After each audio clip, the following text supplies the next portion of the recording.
এবার উত্তর চব্বিশ পরগনার সন্দেশখালীতে বড়সড় পুলিশি পদক্ষেপ। 2024 সালে সন্দেশখালীর বিভিন্ন এলাকায় বিরোধীদের মারধর, জমি দখল এবং হুমকির একাধিক অভিযোগ। আর এই অভিযোগে সন্দেশখালীর দাপুটের তৃণমূল নেতা সুজয় মণ্ডলকে গ্রেপ্তার করেছে সন্দেশখালী থানার পুলিশ। গ্রেপ্তারের পর ধৃতকে বসিরহাট মহকুমা আদালতে পেশ করা হয়েছে। আমাদের সঙ্গে এই মুহূর্তে টেলিফোন লাইনে রয়েছে আমাদের প্রতিনিধি হাসানুজ্জামান। এই যে 2024 সালে সন্দেশখালীর বিভিন্ন বিরোধীদের মারধর সহ জমি দখল সহ একাধিক অভিযোগে যে দাপুটের তৃণমূল নেতা সুজয় মণ্ডলকে গ্রেপ্তার করা হয়েছে, তার ঠিক কি আপডেট পাচ্ছ এই মুহূর্তে?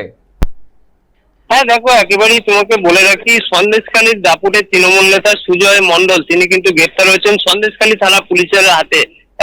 তার মধ্যে তোমাকে বলে রাখি, এই সুজয় মণ্ডলের বিরুদ্ধে একাধিক কিন্তু অভিযোগ রয়েছে। 2024 সালে সন্দেশখালীর বিভিন্ন এলাকায় বিরোধী সহ যে সকল বিরোধীরা ছিলেন তাদেরকে মারধর সহ জমি দখল সহ একাধিক অসামাজিক মূলক কাজের অভিযোগ রয়েছে তার বিরুদ্ধে। সন্দেশখালী থানার পুলিশ কিন্তু অভিযোগ পেয়ে ঘটনার তদন্তে নামে।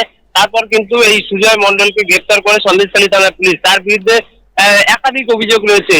সন্দেশখালীর বিভিন্ন প্রান্তে বিরোধীদের ভয় দেখানো, হুমকি দেওয়া, তারপরে তাদের জমি দখল করা সহ একাধিক অসামাজিক কাজের অভিযোগ রয়েছে এই সুজয় মণ্ডলের বিরুদ্ধে। সন্দেশখালী থানার পুলিশের কাছে অভিযোগ জমা পড়তেই কিন্তু একেবারে সন্দেশখালী থানার পুলিশ তৎপর হয়। তারপরে কিন্তু এই ঘটনার তদন্তে নামার পর ইতিমধ্যে কিন্তু সুজয় মণ্ডলকে গ্রেপ্তার করেছে সন্দেশখালী থানার পুলিশ। ইতিমধ্যে ধৃতকে বসিরহাট মহকুমা আদালতে পাঠানো হয়েছে। তার পাশাপাশি গোটা ঘটনার তদন্ত শুরু করেছে সন্দেশখালী থানার পুলিশ। আগামী দিনে জানা যাবে এই সুজয় মণ্ডলের নামে আরো কি কি অভিযোগ রয়েছে। পুলিশ তাদের নিজেদের হেফাজতে নিয়ে ঘটনার বাকি তদন্ত এগিয়ে নিয়ে যাবেন, এমনটাই কিন্তু জানা যাচ্ছে। সৈকত, ধন্যবাদ হাসানুজ্জামান। উত্তর চব্বিশ পরগনার সন্দেশখালীতে বড়সড় পুলিশি পদক্ষেপ। আর এবার 2024 সালে সন্দেশখালীর বিভিন্ন এলাকায় বিরোধীদের মারধর সহ একাধিক অভিযোগের ভিত্তিতে সন্দেশখালীর দাপুটের তৃণমূল নেতা সুজয় মণ্ডলকে গ্রেপ্তার করেছে সন্দেশখালী থানার পুলিশ।